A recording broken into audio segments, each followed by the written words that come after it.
Hello again, and welcome to another episode of One Starfish, where our mission is to help change the world one person at a time.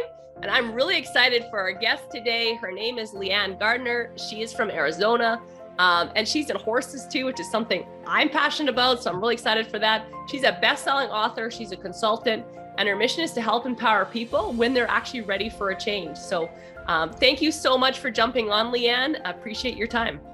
Sure. Thank you. Thank you for the opportunity. This is awesome. Yeah. Perfect timing, right? You kind of get over January because everybody's so focused on their resolutions, and then it's okay. Now it's February. You ready to get to work? That's right. It's so true. So tell me a little bit about your journey. Like, you were in the corporate world. I hear you were from Texas, and then you moved to Arizona. You got back into horses. Tell us a little bit about like that journey. What were you doing in the corporate world? What made you transition? Where are you headed now? Sure. Yeah. I'll try to do Cliff Notes version because I have a lot of words because, women, we have a lot of words. So I grew up in Kansas, got into horses when I was about 7, total first loves. I got my first horse probably about 12 or 13, and we had to sell him due to my parents' divorce, which ripped my heart out. So that was like the first tragedy in my life. And so once we sold him when I was about 15, I built a wall against horses and didn't want anything to do with them because of that pain. So then, all kinds of stuff you can read about in the book. But I went to Texas and started a corporate career at age 18. So I'm kind of an overachiever. So got in with American Airlines, fast track through management, blah, blah, blah. And then continually just was hired away into luxury hospitality, which led me to Scottsdale, Arizona. So here from Austin, I loved Austin. I thought, never am I going to leave Austin. It's gorgeous. And then I'm going, Arizona, isn't it just desert? Till I came to Scottsdale. Then it's like, oh, this is kind of pretty. So once I came out here, I reconnected with horses. And what I learned in that journey was that was my passion and my purpose. And that was my life balance. So you hear a lot about life balance and what's your passion. And so many people can't answer that question. So I started Unbridle IT, which is my business, in 2008, which was a great time to start your own business and leave with a really cushy salary. Yeah. To help people create, find their it. What's your it? What lights you up? And so since then, it's been an iteration of all kinds of different things and journeys. And then I guess the most profound change has been in 2016. I lost my soul horse, which you'll understand knowing horses. And I never reconnected with them. And it was just that missing part of me. I mean, I talk about authenticity and being in alignment with your purpose, and I wasn't. So in the spring of 2020, as the world was shutting down and just here comes this pandemic, I realized my life was not working for me. I wasn't in alignment with my purpose. I was not happy in the relationship. I was not happy on several levels. And I realized it was up to me to do something about. So I did. So I took the reins, totally transformed my life, moved back to Cave Creek, Arizona, which is right in the middle of the horses, changed every aspect of my life. And in that process of the transformation and released 20 pounds, I've gained about 10 of it back. Yeah. Thank you, holidays and new boyfriend. Yeah, it's like, oh, let's let that 10 pounds go. But in that process, my friends were like, what are you doing? You need to write a book. So I did not set out to write a book. Like, I don't read books, right? I'm like, okay, yeah, why not write one? Read them. So, and that's what the book is all about. And what is different is I bring in my experience with the horses and what the horses have taught me throughout my life. So they're amazing with life lessons, again, as you know, about authenticity and presence and non-judgmental, because they don't care who you are or how much money you make or what you drive up in. They care that you're showing up and being honest. Right. So a lot of my journey with horses is woven through the book. And so it's been an amazing journey. I couldn't have written this before I was, 56 at the time, because you've got to walk through your lessons and make your failures and learn the lessons and move forward. But once you get back in that alignment with purpose and gratitude and intention, I think that was my big thing is it's very intentional life. And it's amazing because the house I'm living in, like my entire situation, and it continually plays out, is all based on gratitude and intention. It's very, very powerful. So you always hear about that law of attraction. Doesn't work unless you take action. So that's kind of as quickly as I can tell you about that. Well, that's amazing. And 56. So if you guys aren't watching this on YouTube, this lady's absolutely gorgeous. I would not have guessed that. So first of all, whatever you're doing is working for you. Well, thank you. Thank you. Yeah, not at all. Thank you, Mom and Dad. There you go. Yeah, good genes. That's awesome. So what do you, how would you encourage someone to find their purpose? Like you quit your corporate job and then you switch, which to most people, that would be like your passion and your purpose is why you switched. And then eight years later, I guess, things kind of fell apart again. And how would you help someone that maybe they found it and maybe they lost it? Because that's a good point. And how do you re-find it? And how do you stay connected to your purpose if you think you found it and then it changes? How do you stay connected to it? And it will, and it may change. And by no means, when I started Unbridle IT in 2008, was it a success. I went through bankruptcy because here I'm thinking, 25 years in corporate, I'm, HR, marketing, I got this, I can do my own business, no problem. Well, what you learn in corporate has nothing to do with what you need to know as an entrepreneur. Yeah.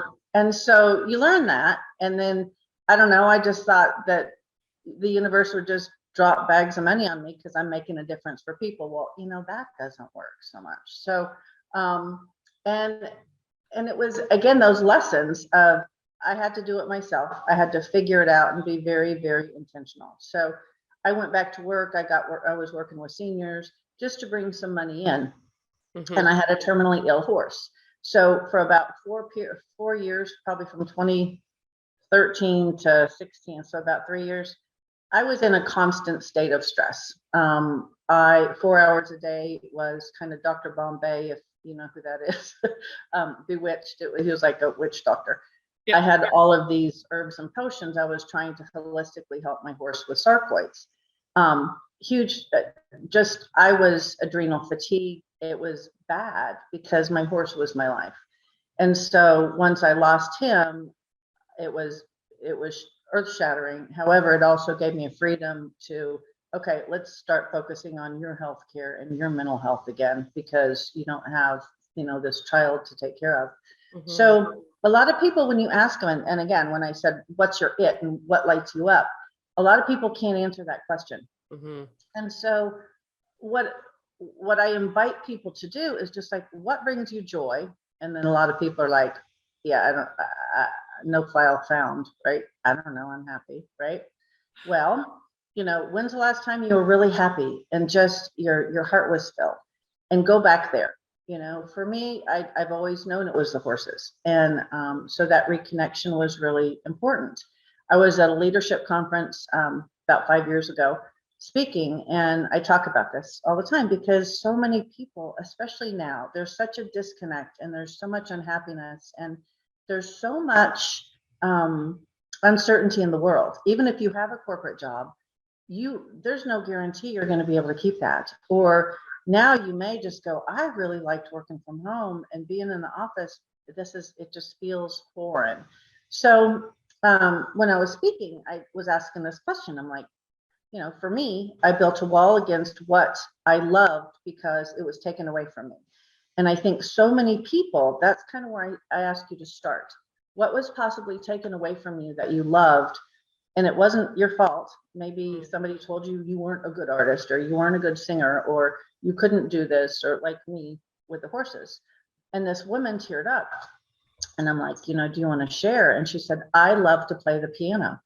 And I would play it. And my dad he would shut me down and say, you're so bad. Like, why are you playing it's just loud. And she said, one morning she woke up and the piano was gone. Oh, so that was her joy. And so 40 years later, like 40 years had passed. So I just said, go play the piano. So it's taking that first step that you don't even realize. It's up to you. You are in control of your life. Nobody else.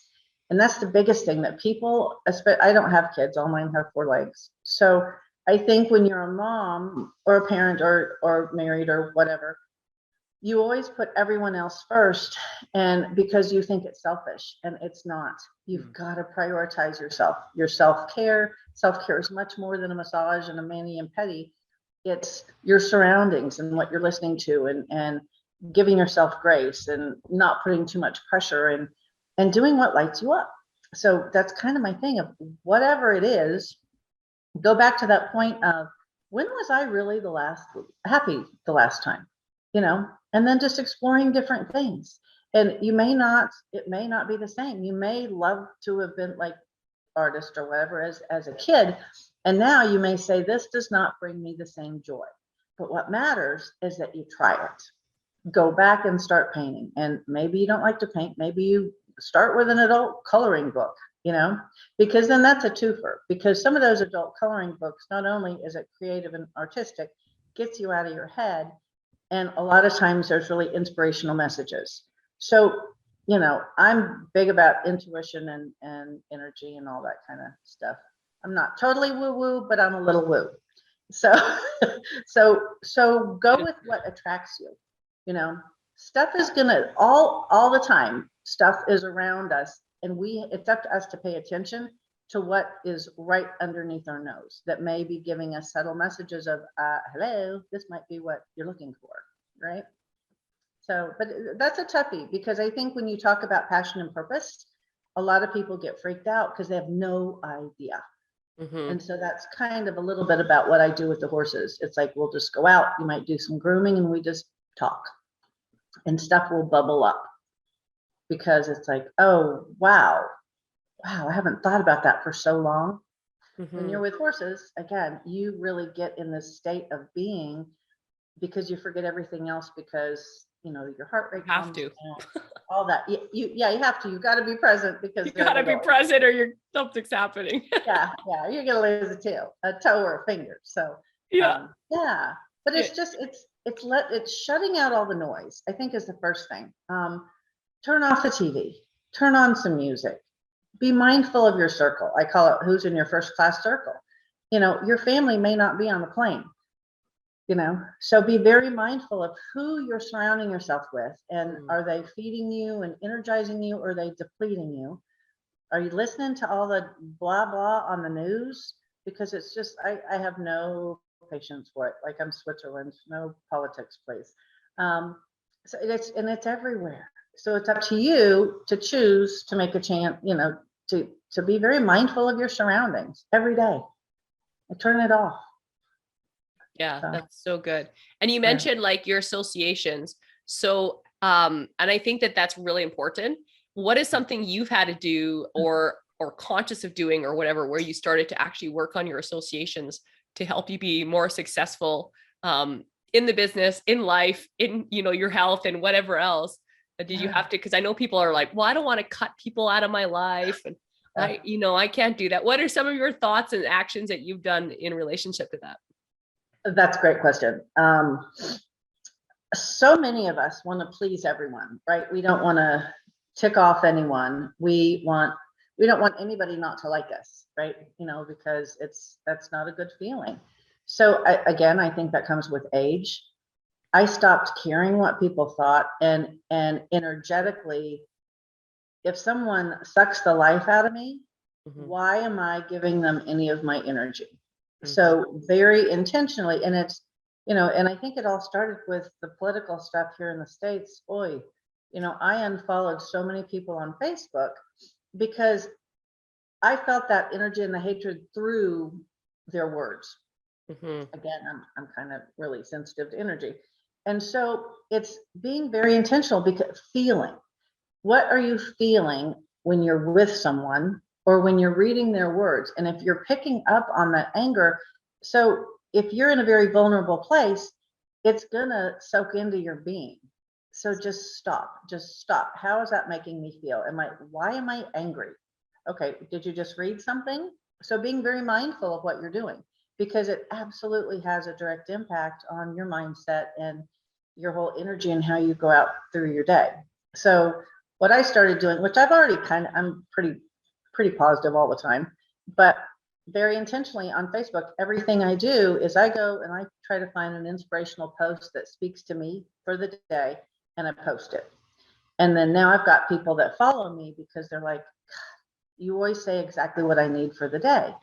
Well, that's way better than, knocking some politician or being negative or just saying, I'm fat and ugly and I just need a Twinkie. Well, how about you don't have a Twinkie? How about you go for a walk? And how about instead of verbalizing that, flip your script and say, today's the day I'm going to start healthier habits. So much of it is how we talk to ourselves as well. Because if we, that positive self-talk, if you are being really hateful to yourself, number one, you wouldn't let anybody else talk to you or your best friend that way. So start with how you're talking to yourself and give yourself some grace. And then really think about, who are you surrounding yourself with? Because when you're ready to make positive changes, those around you may not be. And so they may try to sabotage that. So again, you are responsible for your happiness. And so once you are ready to, as I say, take the reins and make those changes, you may have to change some in your circle. And it's not like, okay, you're out of my circle, sorry, bye. It's just decrease the amount of time that you spend with them. Mindfully, just maybe shorten a conversation instead of them going on about how horrible their day is. Just like, oh, you know what? I've got another call. I've got to go. So subtle ways like this aren't just like, okay, Janet, you're off my planet, right? Right. A couple of them maybe, but for the most part, no. And again, your family, I don't know, I'm sure Canada is the same way, but there's a ton of dysfunctional families. Like, yes. Very few families are really, really healthy, like Leave It to Beaver Cleavers, And so I'm the youngest of 6 kids. I recently reconnected with one sister after 22 years. Wow. And so that's also something, open up your heart, because who knows whatever happened 22 years ago. And so we're rekindling this relationship, and it's beautiful. Well, but awesome. I got 7 other people that, no, not so much. And it's okay. And don't pull into the judgment. Well, they're your family, you have to do this. You know what? No, they're your family. They created the buttons and they know how to push them really well. You can choose not to engage in that. So, again, as I say, your first class cabin, who are those people near and dear to you that will also call you on your stuff? Like, okay, me with this book, really good way to hold yourself accountable by writing a book and putting all your stuff in there. Because if I do something, people are like, oh, well, in your book, you say this. I'm like, oh, no, thank you for holding me accountable for my words. So. Wait, I didn't say that. What are you talking about? Like, oh, yeah, I just put it in print. Yeah. And I do. I go back to my book and I'm recording it for Audible. I just have to do the foundational stuff in the back end. So I was listening to it because it's my voice. So right. You get to hear me. It's like my book's like a conversation with me anyway. It's all over the place. But now you get to hear me talk about my book. And I'm like, oh, wow, that was really good. I better listen to what I'm saying, So it's true. And just give yourself grace. Nobody's perfect. And again, I am pretty happy and positive all the time, but sometimes I get in a funk. But instead of staying in that funk and again, thinking funkish thoughts, stop, flip the script and talk about, what am I grateful for? Look at where I'm at this amazing house. I'm doing all these cool things. I got this horse, just stuff is happening that's very intentional. Because once you make a change, you better be ready. Really positive stuff will happen if you're ready or not. This horse, I was not ready to have a horse, but she came to me. So I'm like, okay, I guess you're mine now. So that's cool. Yeah, it is really cool. I think she's going to be a whole other book. Well, and I think that's really important because, like you said, flip the script. So a lot of people have their down moments. It's how much time you have down on the mat that really matters. Like that's the most important time, is like, how fast can you get back up and get back on? Because we all have those moments. It's just how fast you get back off the mat. And so like, I like to say it, and get back up and fight. So do you listen to some of the things that help you with that? Do you listen to like audio? You said you don't read a lot. Do you still don't read a lot? Okay. Do you listen to audio or is it music? Like, what is it that kind of helps you Music. get out of that funk? It's music. It's absolutely music. And now, because I'm practicing it so much, the first thing I do is before, because I used to be a racer, like very left brain, corporate woman, fast, fast. You tell me to meditate, and I'm like, give me a pan, I'd rather smash my head. I cannot be quiet. Like, you tell me to meditate, it's not gonna happen. So my meditation is a walking meditation. I walk in the desert with my dogs and I do my gratitudes. So I state my gratitudes. So many people are like, well, yeah, but I just have nothing to be grateful for. I'm like, well, did you get out of bed? Do you have a house over, or do you have a roof over your head, or, friends, whatever it is. And Always so, something. yeah. And so for me, that is a walking meditation because I'm getting exercise. I'm in the fresh air. I'm acknowledging how grateful I am for my surroundings. And the beauty when you do that is stuff will pop up, like I said. So there's heart-shaped cactuses or a heart-shaped rock. And so again, being really present, like the horses, pay attention to your surroundings. Give yourself this time to get out of your head, clear your head, and just do, what am I grateful for, and set an intention. So I do this every single day. And when I don't, that's when I can catch myself going kind of a little bit sideways. And now I know to stop. It's like, okay, we didn't do that today. I had an early morning networking meeting or something. So let's get back on track. Let's go home and go for a walk. Because that's the other thing. Like, if you get in this routine and it gets disrupted, don't let that hijack your whole day. So if every morning I get up, I have coffee, that's great. But if it gets hijacked, don't let that ruin your day. Just get back on track. And, instead of, if you didn't get to the gym, go for a quick walk or do some stretches or whatever. But it really is, it's being mindful of catching yourself before you go into that doom loop. I just posted something this morning about that. If you get a negative thought that pops in your head, think of 3 positive ones. And that will flip the script immediately.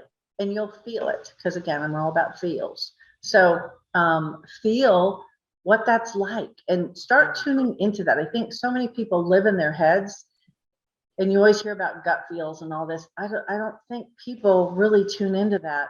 And once you do, it really is a game changer. So for me, music just fills my soul.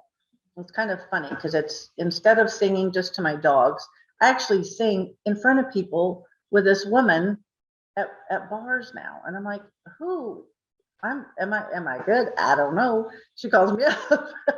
But these little things, that whatever makes you happy, and for me, it's music. I don't even watch TV anymore. So you're like, how do I help flip the script? Music is really big. I have all these different playlists, whatever it is. Amazon Prime, if you have that, just make a different playlist of whatever it is, whatever you're in the mood for, that's going to lift your spirits. Music always does it for me. That's just for me. Yeah, I think, and knowing what it is for you, like anyone that's listening, like you all have something, whether it is reading, whether it is audio or something motivational, speaking or whatever, or music, just knowing what it is. And like you said, flipping that switch and basically retraining your brain of like how to think, because you're reprogramming your brain. Really, it has one way that it goes down this little path, and then you're rebuilding a new path for it to exactly. And that really, I think it's actually scientific. When you do the 3 positives, I think that has been studied. But yes, whatever works for you, just like exercise. I'm not not everybody's a gym person. Whatever is going to work for you, that you're going to stick to, and give yourself time. It can be 5 minutes. I mean, it doesn't take long to flip the script, but just make sure you catch yourself, instead of, once you get into that doom loop, it's like, oh my God, I don't like this, and I don't like this, and I don't like this, and oh, and then there's this, and wah, wah, wah. Saying, yeah, call the ambulance, right? Like, flip the script. yeah. And that's up to you to do. Catch yourself, but don't be one of those little negative Neds or Nancys that calls your friend bitching or griping. Sorry. That's all good.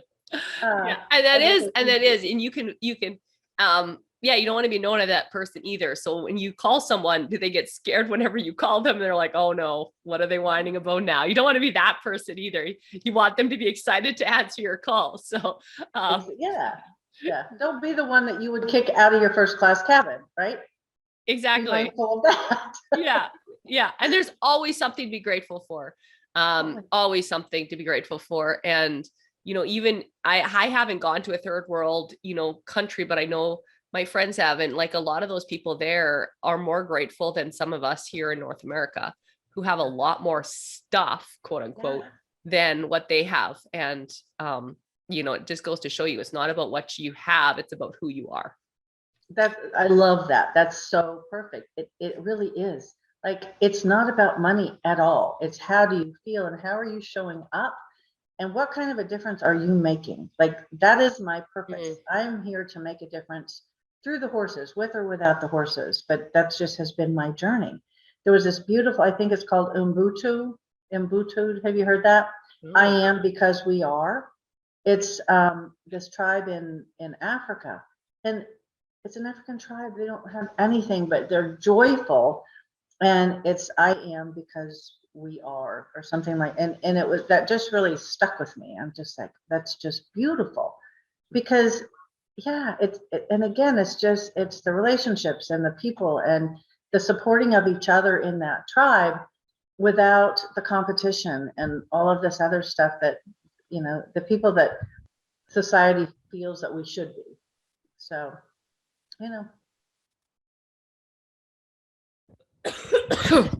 Sorry. Stay with us. Give me 1 sec. Yes, absolutely. Sorry. That's the worst. I know. I hate that. Oh, man, something's caught in my throat. I love that though. And it is about helping other people. And through helping other people is where you get that purpose, and you actually feel way better the more people you help. I'm sure you found that when you had your down moments and you were able to help people, you were able to kind of come back yourself. Is that something you kind of found about yourself? Absolutely. Yeah. I mean, I started about a year ago. I started these events called Wine, Women, and Winnies.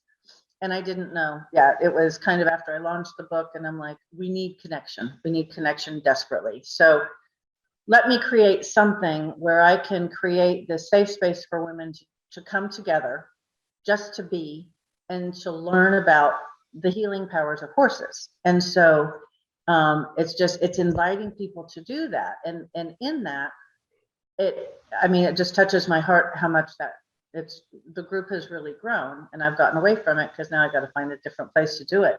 But I didn't know what it was going to be. And then at the end of this very first one, these women were like, Leeanne, I had no idea what to expect. I said, I didn't either. You don't have an agenda with horses. What I knew I wanted to create was a safe space for women where they could engage with horses in a totally different way, because horses are so much more than a big, beautiful animal. They're natural healers, and they can calm our heart rate down. All this stuff, within about 40 feet. And that's why we feel calmer around them, is because they can help monitor our heartbeat and bring it down. And so just being able to create something like this that wasn't about me, it was about when we make mindful choices to make a difference for others, it really does pay off.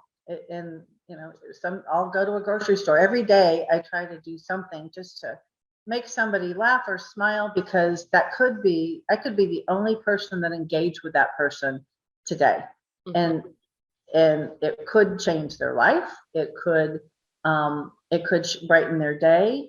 Again, that's not for me, it's for them. For me to see a smile on somebody's face, even if it's a cashier who is very unhappy. A lot of them are like, well, I got to work till this and this. I'm like, oh my gosh, at least you have a job.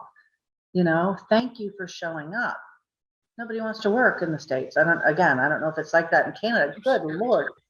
No one is working. And so, it's sad, like restaurants are closing because nobody wants to work. So, you hear so many stories of people like that, people that have said something and then the person didn't jump off a bridge or literally didn't shoot somebody. Like, there's some powerful stories out there from just making that little difference, that little impact, that little short conversation. And it does nothing for us. It just fills our little happiness bank, right? You know, telling a woman who you can tell is just stressed out, oh my gosh, what a beautiful blouse. Doesn't matter if it is or not. We can always find something positive to say. Your hair looks beautiful today. Oh my gosh, what a beautiful color of pink your hair is. You know, that's interesting. You know. Right. Yeah, totally. Yeah, Oh, that's really creative with the green stripes. You know. What made you do that? Tell me more. You are creative and brave, honey. You know. Yeah, totally. I love that. It's so cool. It's absolutely incredible. So in wrapping up, I like to have 3 final questions. So 3 final questions. And then if there's anything else that you really want to put out there, of course, go for that too. Sure. And we're going to have all of her information to follow Leeanne in the show notes. So make sure to follow her, make sure to check out her book, check out what she's doing, check out all of that stuff. But here's our final 3 questions. So you kind of talked on this a little bit. So if someone is looking for their purpose, what is one sentence? I think we kind of touched on this. One sentence that you would give them to help them find that. What brings you joy? What brings you joy? What lights you up? I'd like to find that. That's awesome. Number 2, what's your favorite quote and why? Don't ask what the world needs. Ask what makes you come alive and go do it. What the world needs is more people who have come alive. Howard Thurman. Wow. By far, favorite quote. I've had that on my website for years, and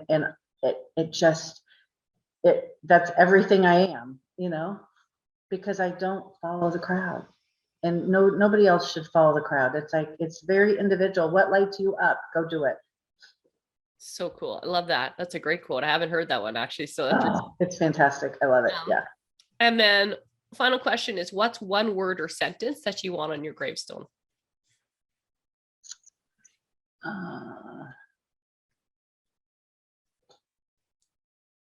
don't know. She made a difference. That sounds so like, whoa, right? I don't know. She changed the world on mine. So yeah. She bucked up. I love it. It's so cool. Is there anything else that you just really wanted to say that's on your heart for anyone listening that's out there? A great question. Again, thank you so much, Angela, for having me on. I just think the biggest thing right now in all the instability, and it's funny, just says my internet connection's unstable. So in all this instability in the world, just take a pause and focus on you, because it's really, really it's not selfish at all. It's mandatory. Your self-care, all of that. And that's really kind of what I did in my book. It is coming out on Audible for those like me that don't read a book, but it's a workbook. It's just a how-to. It's 120 pages because, again, I don't read books. But find something. If it's my book, that's fantastic. Find something that will help you on your journey to create your happiness, because life is too short, as we all know. Like, everybody is losing people left and right. Mm-hmm. Focus on your happiness, because nobody's guaranteed tomorrow. So find your joy, find what lights you up, take the reins, and go make it happen. Buck up and create your happiness. I love that. That's so awesome. Thank you, listeners. Go make sure to rate, review, subscribe, all of those things. Like I said, follow Leeanne. She's on Instagram, on Facebook, I believe, which is the best site to. Okay, we'll have all that Facebook, in the. Yeah, Instagram is. I've got, because I do events, so Facebook, Unbridle IT, or Leeanne Gardner. Awesome. And then, like I said, we'll put this all in the show notes for sure. Make sure to follow her, reach out if you have some questions or anything like that. And, let's go change one life today. And through that, we can start to make a difference and change the world. Thank you so much for listening, guys.